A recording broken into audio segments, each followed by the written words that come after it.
مرحبا أهل الكمال مرحبا أهل النوادي. Sebelum kita membahas daripada masalah furudul wudu, saya ingin menyampaikan tentang hukum tahniah. Hukum tahniah Eid lil kuffar. Hukum tahniah Eid lil kuffar. Bahasa Indonesianya mengucapkan selamat terhadap hari rayanya orang-orang kufar. Nah, ini saya jelaskan bukan dari pribadi saya, tapi saya kutip dari pendapat para fuqaha, para ulama ahli hukum yang terpercaya. Pertama, di dalam Al-Quran di surat Al-Furqan ayat 72. Surat Al-Furqan ayat 72. Allah Subhanahu wa taala berfirman di dalam Al-Qur'anul Karim, qala Allah Subhanahu wa taala, a'udzu billahi minasyaitonir rajim, bismillahirrahmanirrahim, walladzina la yashhaduna zur. Pendek ayatnya. Artinya adalah walladzina la yashhaduna zur, dan orang-orang yang mereka tidak menyaksikan az-zur. Nah, apa ini zur? Bahasa Arab ini unik. Ada satu kata artinya bisa 4, 5, 6. Itu bahasa Arab. Satu kata artinya bisa banyak. Makanya untuk mengetahui arti daripada makna Az-Zur di surat Al-Furqan ayat 72, kita harus merujuk kepada kitab-kitab tafsir. Begitu caranya. Kitab-kitab tafsir diantaranya saya ambil 3 kitab tafsir. Yang pertama tafsir Imam Qurtubi yang lahir tahun 600 Hijriah, meninggal 671 Hijriah. Nama kitabnya Jami'ul Ahkam. Tafsir yang kedua tafsirnya Abu Ja'far Muhammad Ibnu Jarir At-Tabari,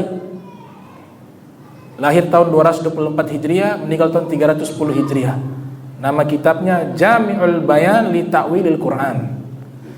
Tafsir ketiga saya ambil dari tafsirnya Abu Fida Ismail ibn Umar ibn Kathir, yang lahir tahun 700 Hijriah, meninggal tahun 774 Hijriah, dalam kitabnya Tafsir Al-Quranil Azim. 3 tafsir sudah cukup. Mereka mengatakan dari berbagai pendapat para sahabat, tabi'in dan para ulama, makna zur yang pertama adalah al-ghana, nyanyian-nyanyian yang memiliki lirik-lirik yang buruk. Makna yang pertama, az-zur. Makna az-zur yang kedua artinya adalah dusta dan palsu. Itu zur makna yang kedua. Makna zur yang ketiga adalah as-sanam, berhala.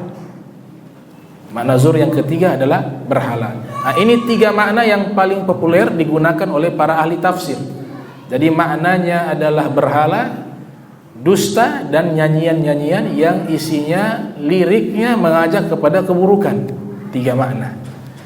Kemudian setelah maknanya kita tahu, dari sini kita ambil kronologis. Sebelum ayat ini turun ada kejadian namanya asbabun nuzul, disebutkan oleh al-Imam Al-Wahidi Naisaburi dalam kitabnya Asbabun Nuzul.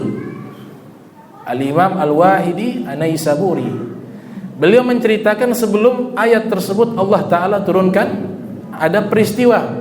Apa itu? Ternyata beberapa orang sahabat pada waktu itu sedang menghadiri perayaan hari raya orang non-muslim. Lagi hadir. Mahrajan. Apa itu mahrajan? Perayaannya dibuat semacam festival, tapi di situ merayakan hari raya orang non-muslim. Para sahabat hadir. Maka di saat itu Allah Ta'ala turunkan wahyu tersebut kepada Rasul sallallahu alaihi wasallam. Alladzina la yashhaduna zur. Maknanya adalah orang-orang beriman jangan mereka ikut hadir di perayaan tersebut. Jelas ayat Al-Quran tafsirnya. Jangan ikut hadir di perayaan tersebut. Yashhaduna zur. Maka ketika ayat ini sudah diturunkan kepada Rasul sallallahu alaihi wasallam, Nabi sampaikan kepada para sahabat yang lainnya. Mereka kemudian menemukan beberapa orang sahabat kebetulan lagi hadir di perayaan hari raya tersebut. Maka mereka menyampaikan bahwa Nabi SAW telah mendapatkan wahyu yang menyatakan tidak boleh menghadiri dan menyaksikan perayaan hari raya non-muslim. Walaupun di dalam kisah tersebut menceritakan merayakan daripada hari raya orang-orang musyrik yang di dalamnya ada berhala, ada nyanyian, ada festival. Maka ketika disampaikan para sahabat sifatnya apa? Sami'na wa ata'ina. Oh betul, ini wahyu dari Allah Ta'ala diturunkan kepada Rasulullah SAW. Mereka semua tinggalkan. Itu. Dalam hadis yang kedua ada hadis Nabi SAW ketika lamma qadima Rasul sallallahu alaihi wasallam Madinata, ketika Nabi SAW tiba di kota Madinah. Ini diriwayatkan oleh Anas bin Malik radhiyallahu ta'ala anhu arda. Ternyata ada yaumani, ada 2 hari raya yang diadakan di kota Madinah yang sudah turun-temurun dari masa jahiliyah. Kemudian Nabi bertanya, ini kalian sedang rayakan apa 2 hari ini? Saya perhatikan hari pertama, hari kedua kalian melakukan perayaan. Mereka katakan, ya Rasulullah, ini perayaan adalah hari raya kami di masa jahiliyah dulu. Setiap 2 hari ada hari raya ini, setiap tahunnya kami rayakan 2 hari ini. Kemudian apa responnya Rasulullah SAW? Nabi katakan, abdalallahu lakum aidaini khairan minhuma, Idul Fitr wa Idul Adha.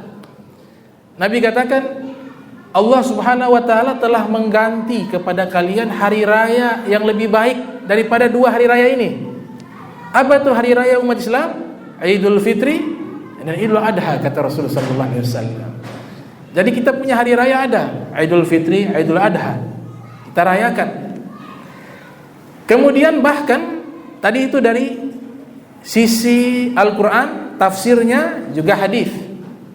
Sekarang ada dari kalangan orang-orang yang terkenal memiliki tingkat wara' yang sangat tinggi, khususnya dari kalangan para asfiya, dari kalangan para sufi.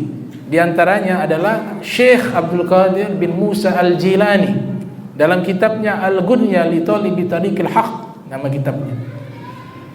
Syekh Abdul Qadir Jailani luar biasa, terkenal, diakui oleh seluruh para ulama. Tidak ada satupun ulama yang mengingkari ilmu, ibadahnya, zuhudnya Sayyidina Syekh Abdul Qadir Jailani. Tidak ada satupun ulama yang mengingkari. Bahkan Syekhul Islam Ibnu Taimiyah yang terkenal berbeda pendapat dengan para ulama lainnya, beliau pun mengakui kepada Syekh Abdul Qadir Jailani.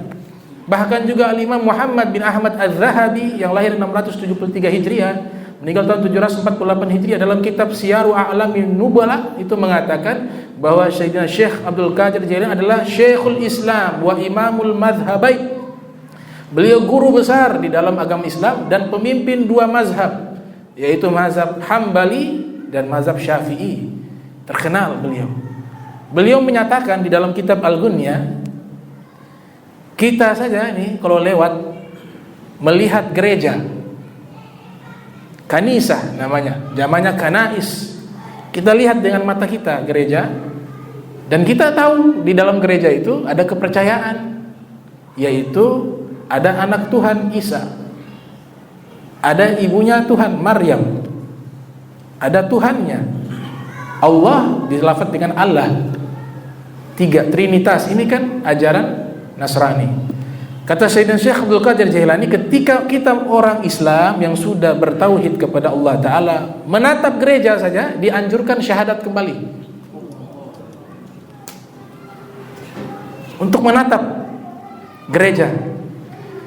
Di sini jangan salah paham, bukan berarti Islam ini tidak mengajarkan kebaikan kepada agama yang lain. Tidak, ini babnya berbeda. Ini babnya hukum, babnya lakum dinukum waliyadin. Untuk kalian agama kalian, untuk kami agama kami.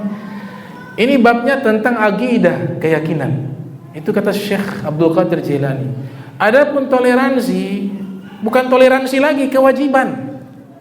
Kalau ada tetangga kita non muslim, dia sakit, bukan sebagai toleransi lagi, wajib datang mengunjungi. Tetangga kita yang non muslim kalau tidak ada makanan, kelaparan, wajib tetangga yang muslim membantu memberikan makan. Ini bukan toleransi lagi, tapi kewajiban. Bahkan Rasul sallallahu alaihi wasallam dalam satu riwayat ada seorang Yahudi sakit, Nabi datang mengunjungi. Seorang Yahudi, Nabi datang mengunjungi. Kemudian Nabi tawarkan Islam di saat sakratul maut. Seorang pemuda, ya fata aslim, wahai pemuda masuk Islamlah biar engkau selamat. Ini pemuda ini dia taat kepada ayahnya. Dia menatap ayahnya, bagaimana, ikut Nabi Muhammad ataukah tetap dalam agama Yahudi, mengikuti agama ayahnya? Ayahnya menyatakan, ati Abul Qasim, wahai pemuda, wahai anakku, taati saja Abul Qasim, Rasulullah SAW. Maka dia bersyahadat, asyhadu an la ilaha illallah wa asyhadu anna Muhammad, kemudian meninggal dunia. Apa yang dilakukan oleh Rasulullah SAW? Nabi menangis. Nabi keluar dari rumah, Nabi berdoa, alhamdulillahilladzi anqadhahu minan nar. Segala puji bagi Allah yang telah menyelamatkan anak tersebut dari api neraka, kata Rasulullah SAW. Jadi Nabi kunjungi orang Yahudi. Bahkan kalau ada jenazah yang lewat bukan dari kalangan kaum muslimin, Rasul sallallahu alaihi wasallam beliau berdiri menghormati. Kemudian dalam satu riwayat disebutkan oleh Imam Nawawi yang lahir 631 Hijriah meninggal 676 Hijriah, kitab Riyadhus Shalihin, menyatakan Rasul sallallahu alaihi wasallam sempat meneteskan air mata ketika ada jenazah Yahudi lewat. Para sahabat menyatakan, ya Rasulullah, kenapa engkau menangis? Ini jenazahnya orang Yahudi. Kata Nabi sallallahu alaihi wasallam, nafsun tafallatat min yadi ila jahannam. Saya menangis karena satu jiwa sudah terlepas dari tanganku, sekarang menuju neraka jahanam. Rasulullah punya kasih sayang bahkan kepada orang yang non muslim. Jadi toleransi bukan toleransi dalam Islam, kewajiban berbuat baik kepada manusia, kepada seluruh agama itu. Tapi ketika berbicara tentang masalah akidah, maka agama Islam punya sikap tersendiri. Ini penjelasan dijelaskan oleh para fuqaha. Saya temukan hampir semua 4 mazhab menyatakan tidak boleh. 4 mazhab. Dari mazhab Hanafiyah menyatakan tidak boleh. Bahkan ketika hari tersebut diadakan makan. Dibilang tidak, bukan Natal, tidak merayakan Natal, tidak usah ucapkan selamat, tapi hanya mengundang makan, tapi pas di hari Natal. Ini sebenarnya maksudnya perayaan hari Natal, cuma dengan simbol makanan. Itu pun mereka melarang. Tapi kalau di luar Natal malahan boleh. Mereka undang kita makan, kita datang, bahkan membawa makanan. Ada orang yang meninggal tetangganya, kita kasih makanan kepada mereka, dianjurkan. Begitu. Tapi ketika ada hari rayanya, maka di situ dihindari oleh para ulama. Karena harus kita yakini bahwa sesungguhnya hari raya itu adalah hari yang diagungkan, apalagi kalau Natal ini itu keyakinan dari saudara-saudara atau teman-teman kita dari Nasrani, itu keyakinannya mereka adalah Nabi Isa itu anak Tuhan. Keyakinan kita adalah Nabi Isa adalah Nabi. Dua hal yang berbeda. Sekalipun kita mengucapkan dalam hati kita meyakini, oh itu anak, itu Nabi, bukan anak Tuhan.